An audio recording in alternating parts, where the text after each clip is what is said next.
This is the all anal podcast with your host Sebastian Starr. Hello, and welcome to the All Anal Podcast. I'm Sebastian Starr, and today we are going to be analyzing the song Bad Guys by Billie Eilish. Now, for me, this song is a little bit overdue. I actually meant to do this a while ago, and I don't know what happened to me, but it just, in the midst of recording 2 or 3 other things, it was just like the last thing that I wanted to do. But regardless, it's a phenomenal song. And if you don't know, just a bit brief background on who Billie Eilish is as an artist. She is currently, she's not 19 already. She'll be turning 19 this year. She came out when she was 15 with her single Ocean Eyes. And her production team literally just consists of her and her brother Phineas. So, and I had already heard of Billie Eilish like back in 2018. I see her name like pop up randomly on the internet, and she, I really wasn't listening to her music like that, and then I got introduced to Lovely with her and Khalid, and I was like, wow, this is beautiful.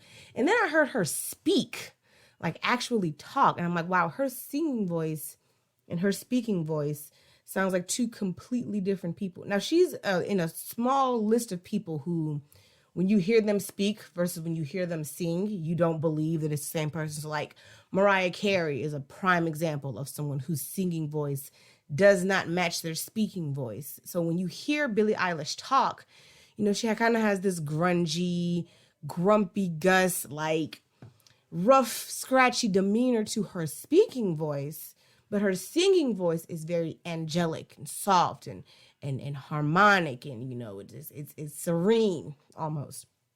So it really kind of blew my mind when I actually heard her talk for the first time and then heard her sing. I was like, wow, okay. And again, when I heard Lovely, I was like, wow, this is beautiful. I think the thing that sold me though, because when I heard Bad Guys for the first time, the music didn't wow me. Like, I wasn't impressed by the music at all. It sounded a little too futuristic techno for me personally. I'm not really a big fan of techno music. So the music was very, very like colorful, very futuristic-y sounding, like that retro futuristic almost. But the lyrics is kind of what really caught my attention.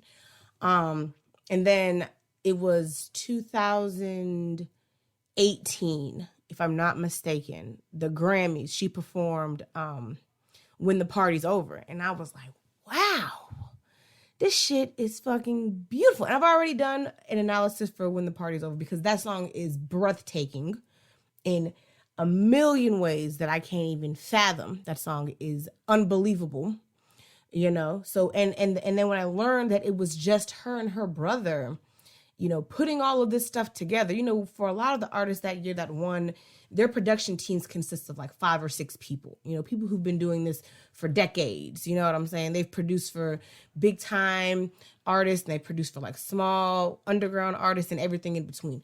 It's literally just her and her brother doing this. And I think that's what really blows my mind about Billie Eilish. So kudos to her and kudos to this song, this song I feel like is what got Billie Eilish into the spotlight. Like, yeah, you had Ocean Eyes. Yeah, you had Lovely.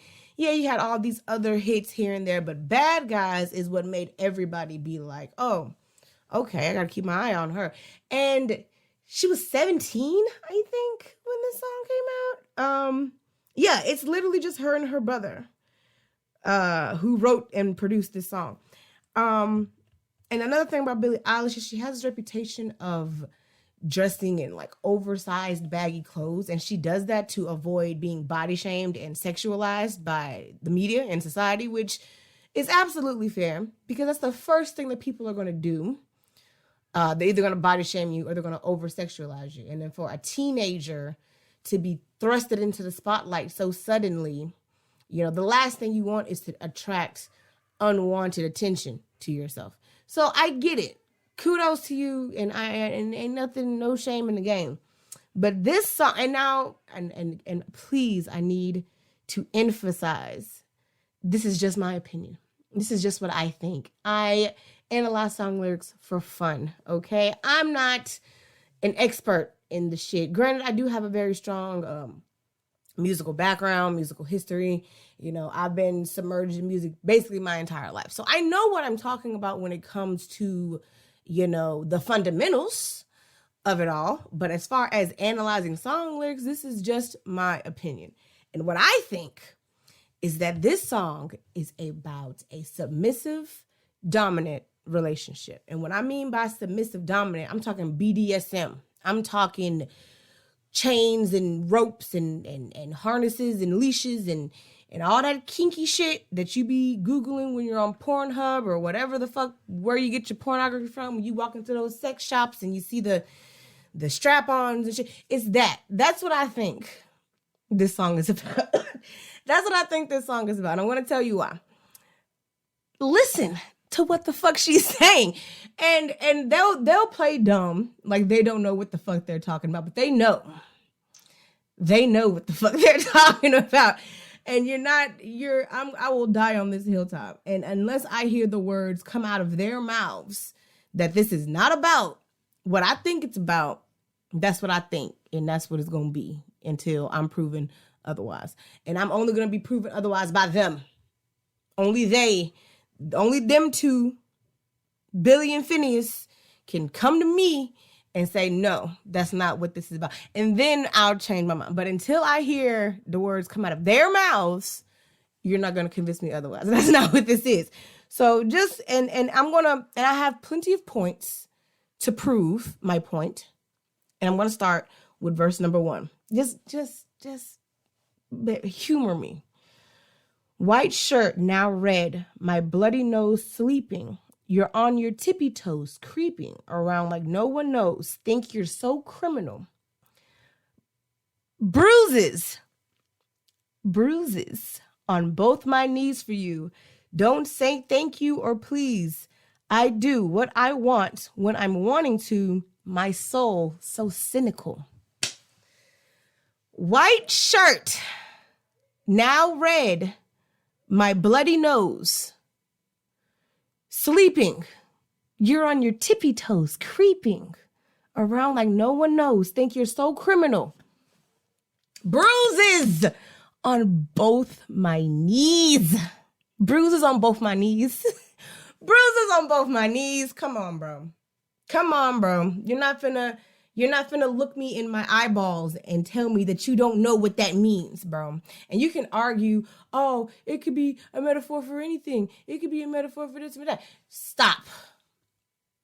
Because you're lying to yourself. You are in utter and total denial, and I need you to wake the fuck up. Bruises on both my knees for you. Don't say thank you or please. I do what I want. When I'm wanting to. My soul, so cynical. I do what I want when I'm wanting to. Don't say thank you or please. Come on, bro. You're not finna. If you look, I'm a bit of a kinky person, sure, who doesn't like being choked every now and then or like slapped in the face very lightly.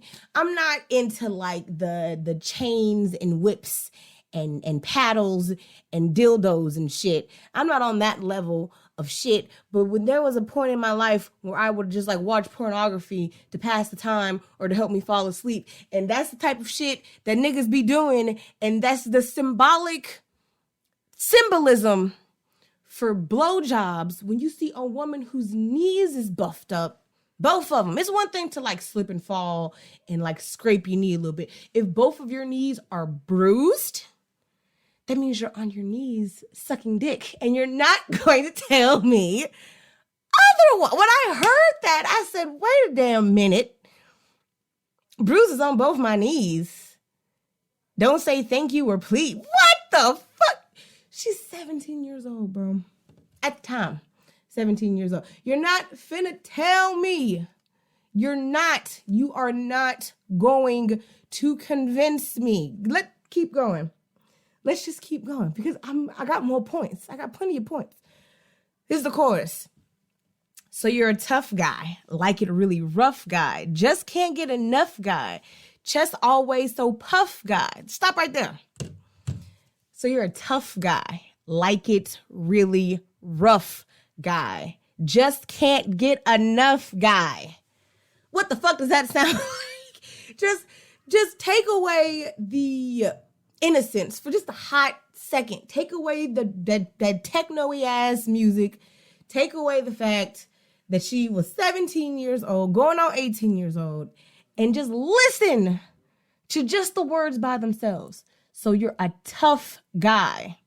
Like it really rough guy. Just can't get enough guy. Just always so puff guy.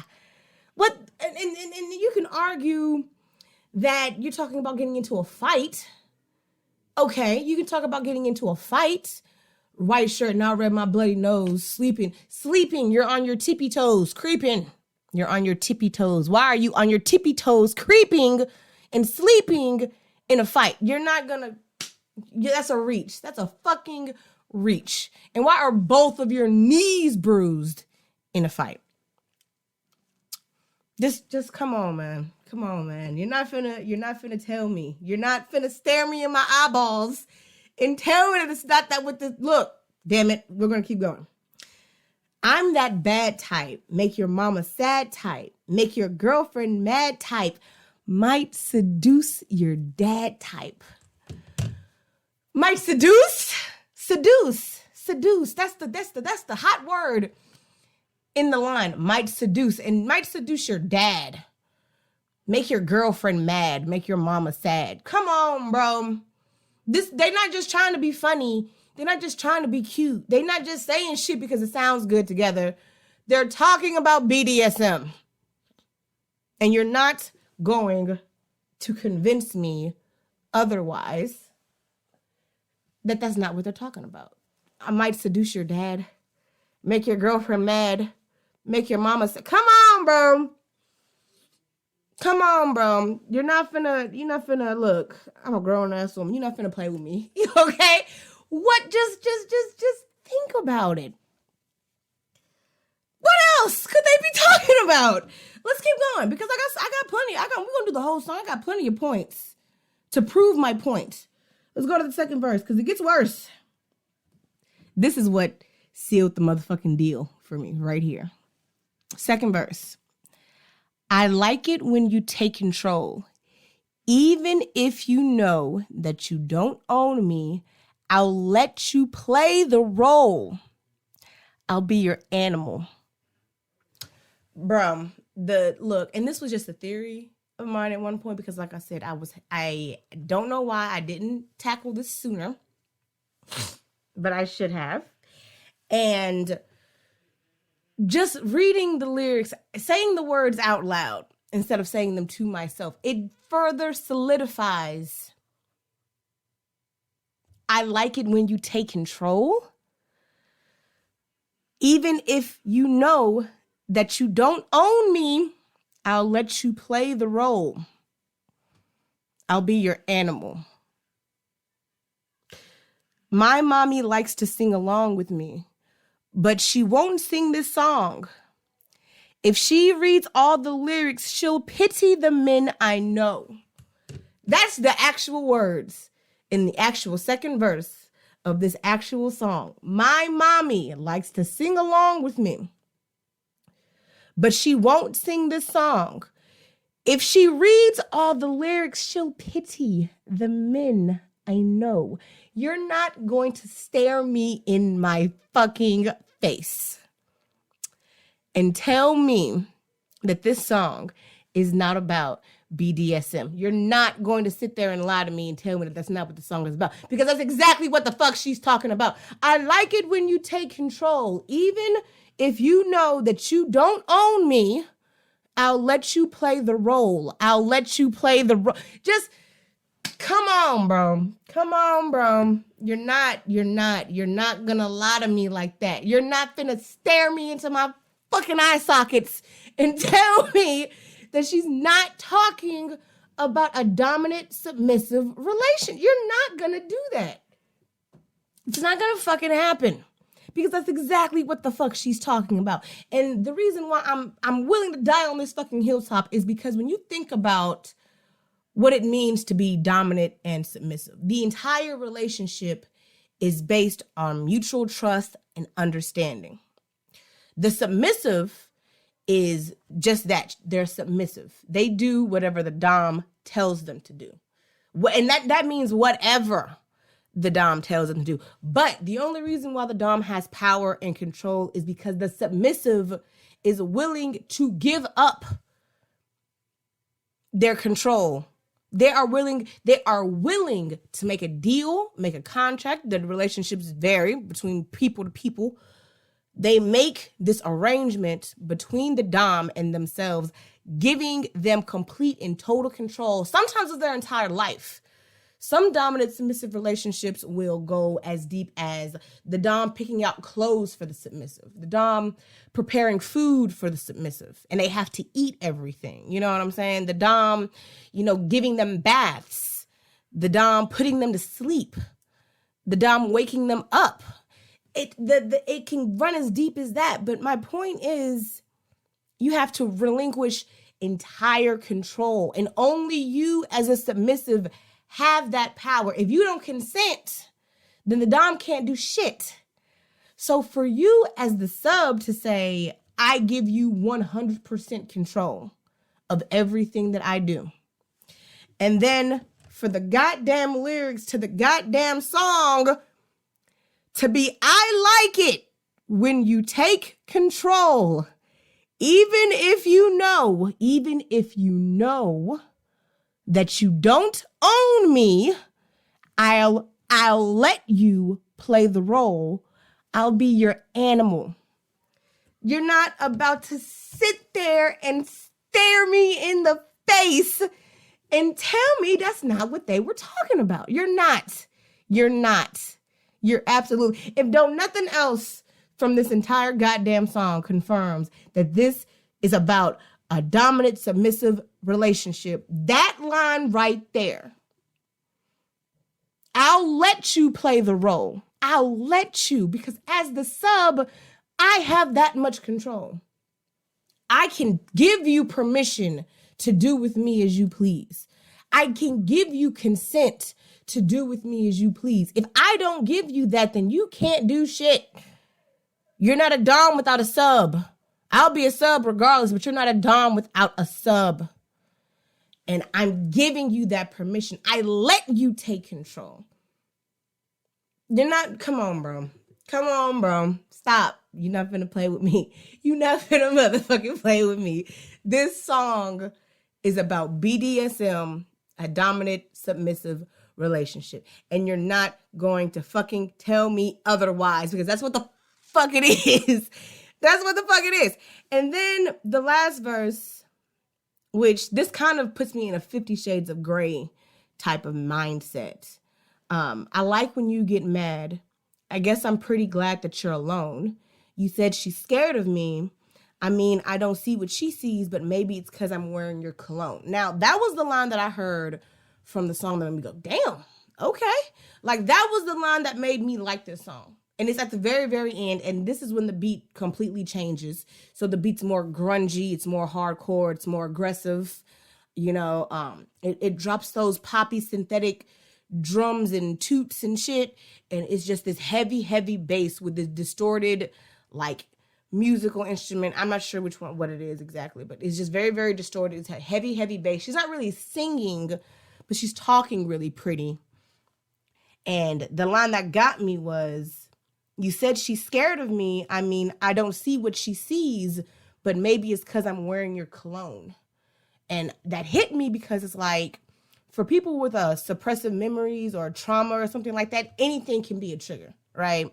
From what they see to what they hear to what they smell. Smell is a very sensitive trigger for people who experience trauma because it will plummet them back to that very moment of when they experience trauma. So for her to say to the dude, I like when you get mad, I guess I'm pretty glad that you're alone, in reference to another person, maybe another sub that you probably went too far with. I can handle it as a sub, but maybe that girl or that person couldn't handle it.